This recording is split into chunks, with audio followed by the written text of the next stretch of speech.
এক সাহাবীর নাম আবু উমামা, নামাজের ওয়াক্ত ছাড়া উনি মসজিদে যেয়ে বসে আছে। বিশ্বনবী বললেন, কিরে আবু উমামা, নামাজের তো ওয়াক্ত হয় নাই, মসজিদে কি? সাহাবী বলে, হুমুমুন লাজিমাতনি ওয়া দুয়ুন। নবী গো, ঋণের বোঝায় এমন টেনশনে আছি, ঘরে থাকতে পারলাম না, মসজিদে চলে আসছে। বিশ্বনবী বলেন, আমি কি তোমার এমন একটা দোয়া শিখাবো যেটা পড়লে আল্লাহ তাআলা তোমার ঋণের বোঝা হালকা করে দিবে? আবু উমামা বললেন, ইয়া রাসূলুল্লাহ, অবশ্যই শিখাবেন। বিশ্বনবী বললেন, তাহলে তুমি পড়বা, আল্লাহুম্মা ইন্নী আউযু বিকা মিনাল হাম্মি ওয়াল হাযান ওয়া আউযু বিকা মিনাল জুবনি ওয়াল বুখল ওয়া আউযু বিকা মিন গালাবাতিদ দাইনি ওয়া কাহরির রিজাল। ও আল্লাহ, তোমার কাছ থেকে দুশ্চিন্তা থেকে পানাহ চাই, কৃপণতা, ভীরুতা, অলসতা, কার্পণ্যতা, এই সব কিছু থেকে, মানুষের কঠোরতা, আমার উপর মানুষের আধিপত্য এবং ঋণের বোঝা থেকে পানাহ চাই। এই দোয়াটা যখন বিশ্বনবী শিখাই দিলেন, আবু উমামা বারবার এই দোয়া পড়ে, আল্লাহুম্মা ইন্নী আউযু বিকা মিনাল হাম্মি ওয়াল হাযান ওয়া আউযু বিকা মিনাল আজজি ওয়াল কাসাল ওয়া আউযু বিকা মিনাল জুবনি ওয়াল বুখল ওয়া আউযু বিকা মিন গালাবাতিদ দাইনি ওয়া কাহরির রিজাল। আবু উমামা বলে, এই দোয়া আমি পড়তে লাগলাম আর পড়তে লাগলাম। কিছুদিন পরে দেখা গেল বিশ্বনবীর শেখানো এই দোয়ার বদৌলতে আল্লাহ তাআলা আমার সব ঋণ পরিশোধের ব্যবস্থা করে দিয়েছেন। পড়বেন পড়বেন। আমার প্রিয় পটুয়াখালীর ভাইয়েরা, বিশ্বনবীর জামাতা সাইয়্যিদিনা আলী রাদিয়াল্লাহু তাআলা আনহুর কাছে এক লোক এসে বলে, হে আলী, ঋণের বোঝায় আমি জর্জরিত, আমার কিছু অর্থ দিয়ে সাহায্য করো।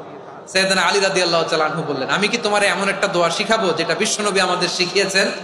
এই দোয়া যদি তুমি পড়ো, লাউ কানা আলাইকা মিসলু জাবালিন কাবীরিন দাইনান আদাল্লাহু আনকা, পাহাড় পরিমাণে যদি ঋণের বোঝা হয়, আল্লাহ এটা পরিশোধের ব্যবস্থা করে দিবেন।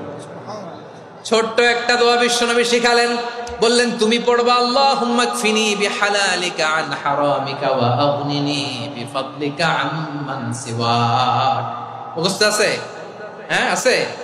আল্লাহুম্মা কফিনি বিহালালিকা আন হারামিক, আল্লাহ তোমার হালাল দিয়ে আমাকে পরিতুষ্ট করো, হারাম থেকে বাঁচিয়ে রাখো, আর তোমার অনুগ্রহে মানুষের মুখাপেক্ষী যেন আমি না হই, আমি যেন সবসময় তোমার মুখাপেক্ষী হয়, ওই তৌফিক দিও। সুবহানাল্লাহ পড়েন।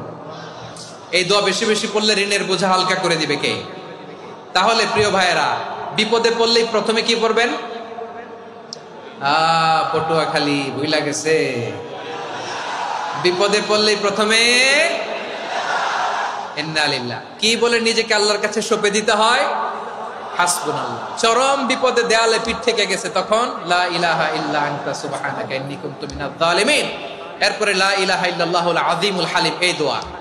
আকস্মিক বিপদ, হঠাৎ যেন কোনো বিপদ আমাকে পেয়ে না বসে, এটার জন্য বিসমিল্লাহিল্লাযী লা ইয়াদুররু মা ইসমিহি শাইউন ফিল আরদি ওয়ালা ফিস সামাই ওয়া হুয়াস সামিউল আলিম। সকালে 3 বার, রাতে 3 বার। আর মারাত্মক tension, hyper tension, anxiety, depression থেকে বাঁচার জন্য 2 দোয়া, ইয়া হাইয়্যু ইয়া কাইয়্যুম, ইয়া হাইয়্যু ইয়া কাইয়্যুম, মনে থাকবে? আর আল্লাহুম্মা ইন্নী আবদুক, এই দোয়া। ঋণ থেকে বাঁচার জন্য 2 দোয়া, আল্লাহুম্মা ইন্নী আউযু বিকা মিনাল হাম্মি ওয়াল হাযান, এটা। আর আল্লাহুম্মা কফিনি বিহালালিকা আন হারামিকা ওয়া আগনিনি বিফাদলিকা আম্মান সিওয়াক।